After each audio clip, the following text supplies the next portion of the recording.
tutmuş kalbimle, kirli ellerimle, mahcubum sana, muhtacım hem de.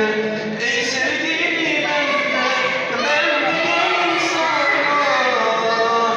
Kokuşmuş dünyanın yükünü üzerimden, pas tutmuş kalbimle, kirli ellerimle, mahcubum sana, muhtacım hem de. Dünya kafesinde yolunu gözlerim, yolun gülistandır, kokunu özlerim. Gel ferman eyle, beratım benim, gel eğil yüzüm, gel şirin sözüm.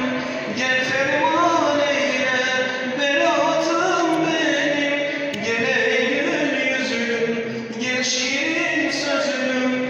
Ey sevgili ben de gel sana.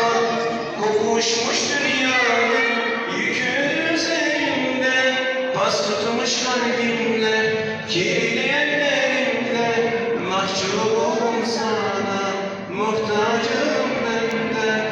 Ey sevgili ben de gel sana. Kokuşmuş dünyanın yükü üzerimde, pas tutmuş kalbimle, kirli ellerimle, mahcubum sana, muhtacım hem de.